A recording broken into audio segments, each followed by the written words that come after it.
അതെ രവി, ഞാൻ ഒരിക്കലും പറയാൻ പാടില്ലാത്തൊരു വാക്ക് ഇന്ദ്രന്റെ മുഖത്ത് നോക്കി പറഞ്ഞു പോയി. എന്റെ അപ്പോഴത്തെ മാനസികാവസ്ഥയിൽ ഞാൻ അങ്ങനെ പറഞ്ഞു പോയതാ. അപ്പോ സുശീലാന്റിയുടെ മകൻ തന്നെയാണ് ഇന്ദ്രൻ, അല്ല എന്ന് പറഞ്ഞത് കള്ളമാണ്, അങ്ങനെയല്ലേ? ആ അതെ.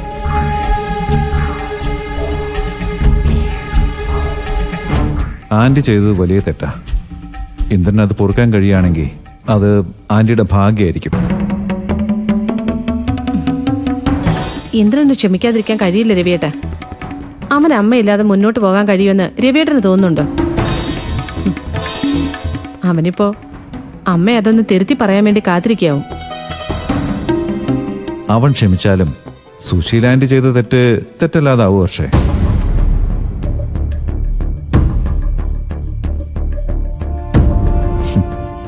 ഇന്ദ്രൻ ആന്റിയുടെ മകനല്ലെന്നുള്ളത് സത്യമാണെങ്കിൽ ഇത്രയും വർഷത്തിന് ശേഷം ആന്റി അത് തുറന്നു പറഞ്ഞത് ഒരു തെറ്റാണെന്ന് ആർക്കും പറയാൻ കഴിയില്ലായിരിക്കും.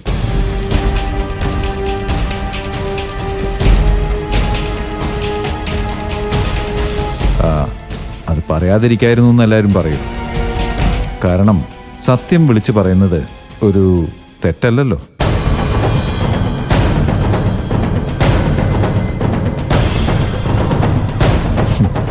പക്ഷേ സ്വന്തം മകനെ 10 ആളുകൾക്ക് ഇവൻ എൻ്റെ വയറ്റിൽ പിറന്നതല്ല എന്ന് പറഞ്ഞത് ലോകത്തൊരമ്മയുടെ വായിന്നും വീഴാത്തൊരു കാര്യമാണ്. ആരെ ജയിക്കാൻ വേണ്ടിയാണെങ്കിലും ഒരമ്മ സ്വന്തം മകനെ തള്ളിപ്പറയില്ല.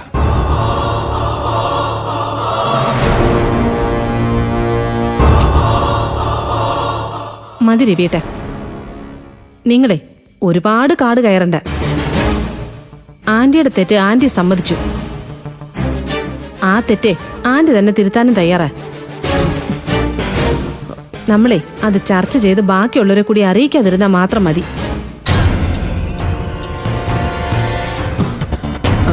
അതെ രവി,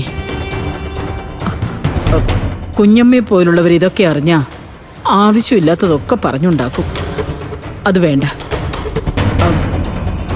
ഞാൻ നാളെ വീട്ടിൽ പോയി ഇന്ദ്രനെ സമാധാനിപ്പിച്ചോളാം. ഞാൻ പറഞ്ഞ അവന് മനസ്സിലാവും. അത് പോരെ?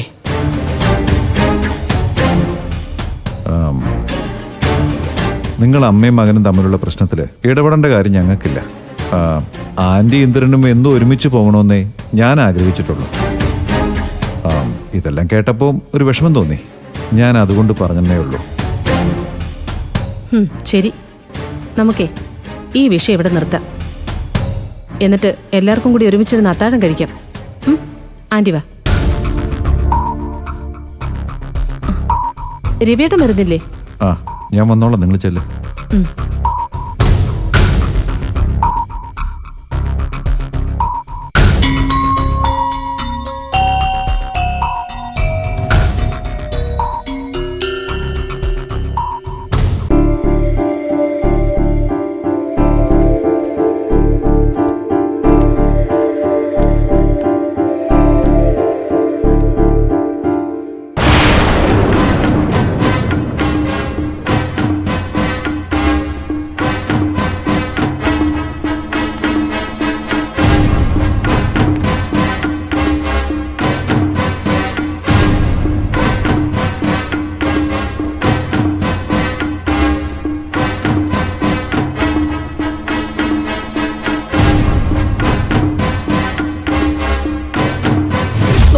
ഒരമ്മ സ്വന്തം കുഞ്ഞിന് വേണ്ടി തന്റെ ജീവൻ പോലും എടുത്തു കൊടുക്കും.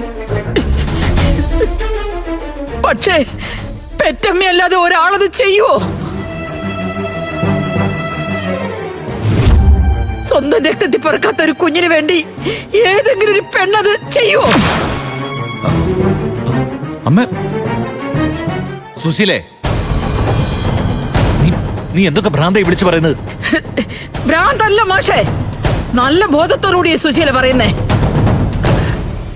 ഇന്ദ്രൻ ഞാൻ പ്രസവിച്ച മകനല്ല.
കൂടപ്പിറപ്പുകളും എല്ലാവരും ഉണ്ടായിരുന്ന ഞാൻ ഇത്ര പെട്ടെന്ന് അനാഥനായി പോയല്ലോ ദൈവമേ.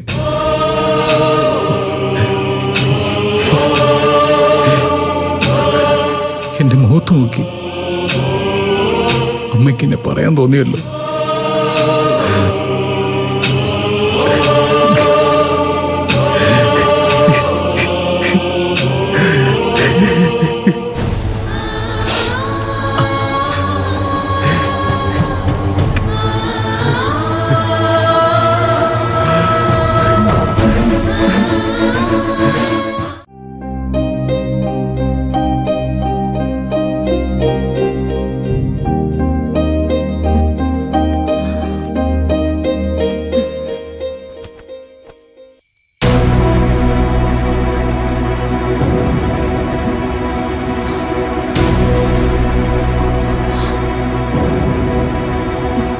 ഇന്ദ്രേട്ടാ,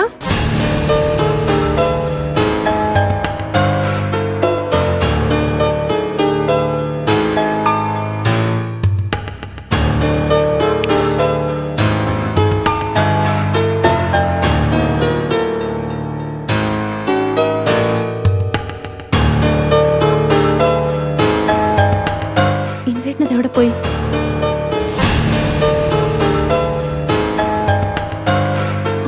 ഇന്ദ്രേട്ടാ,